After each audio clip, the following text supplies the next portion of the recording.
So if you spend enough time building your business or putting out content on the internet, which I hope all of you guys are doing because I think it is the coolest, best way to build a life for yourself.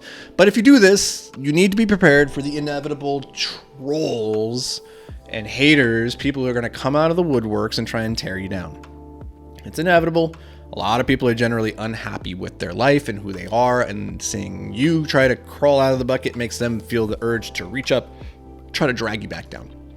Now, I generally don't recommend that you give the trolls any time and or attention because they're not worth it. You know, there's this famous line that when the dog barks at the moon, nobody notices. But when the moon barks at the dog becomes famous.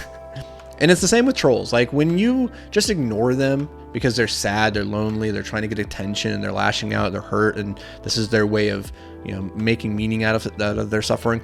If you just ignore them and let them like wallow in obscurity, then they're gonna go away. At least they're not gonna get worse. You're not gonna help. You're not gonna stoke the flames. And I wanted to do this episode today because you will, as you become more and more successful, become a target for people trying to tear you down. And I think you do need to have some kind of coping mechanism because it can suck. Like we all already struggle with imposter syndrome. Every single one of us, regardless of where you are on the journey. And the funny part is that like it's culturally acceptable for us to be our own worst critic. Like everybody accepts that. Like, oh, I'm my own worst critic or my own worst enemy. Nobody is as harsh as I am on me. And yet people look askance at us when we tell them like, oh, I'm my own biggest cheerleader. Like when we preen and pop ourselves up and like say, I can do this, I believe in myself, and we put ourselves out there on the stage, like people suddenly go, ooh, that's not okay, you are cocky, you have no humility and all this stuff, right? So on the one hand, people are okay with us tearing ourselves down, but they're not okay with us building ourselves up. And if you want to succeed in life, you need to be able to flip that narrative and recognize that it does not matter what other people think of you. The only opinion that ultimately matters is the one that you have of yourself. And I noticed that a lot of people are held back from creating content or building their businesses in public because they're afraid of the judgments that are going to come, not even necessarily from their friends and family, but that's a big one. But they're more concerned about the opinions of strangers who don't even care about them in the first place, people who don't even know about them. And so it's like we're letting the opinions of people we don't know, we don't like, we don't care about affect our decisions and stop us from being able to pursue our dreams. And I just think that's such a shame. And if we as a group, you know, because again, we all struggle with this. If we let the trolls win, then we are all just going to be so much worse off because you can't live in a world where everybody consumes and tears down. Like that's not a world worth living. We need builders, we need creators, people who are willing to put their work out there, to go out there and create something new, and they're willing to run the risk of failure and look like a fool because they tried to do something that they had never done before. And of course, it's only reasonable that you would fail. Why would you expect yourself to succeed on the first try or second try, third try? Like it took you 1,000 tries to figure out how to walk as a child, right? It is no different with anything else that you're going to do in life, especially the things that have meaning and value and that are going to generally move the human population forward, or at least move you closer towards your greatness. Those things are going to require failure and looking stupid.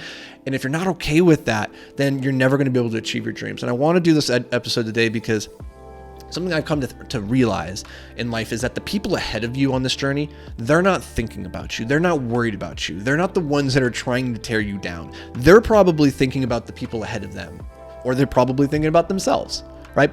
If they're further ahead on the trail, they're not stopping and turning around to look at you.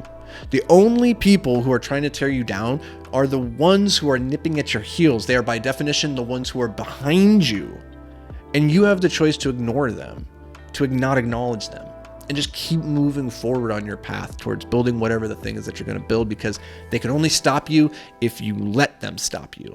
Otherwise, they have no power. And I want to share that because this is, again, something you will need to come up with a troll coping mechanism as you grow and you become more and more a bigger target for people's negativity and hate. It's going to happen. You just need to prepare for it because you can't please everybody, nor would you want to, because I don't want Nazis to like me, for instance, right? Like the idea of everybody liking you is a ridiculous concept because it's like there are plenty of people out there who you don't want to like you. Rick and Morty is one of my favorite cartoons, and Rick says something at one point. He goes, "Your boos mean nothing to me because I've seen what you cheer." I think it's one of the greatest lines ever. Your boos mean nothing to me because I've seen what you cheer. And so just take that approach with the trolls as well, and recognize that you're going to alienate people. And so hopefully this helps you on your journey, because it can be long, it can be lonely, and sometimes it can feel like you're wasting your time and your energy. But I assure you, the act of creation is never wasted. So keep moving forward, keep doing you. I appreciate you for being your shining beacon of light in this world, and don't stop shining. So that's going to do it for me, guys. Catch you back around these parts tomorrow. Until then, stay hyper-focused, my friends.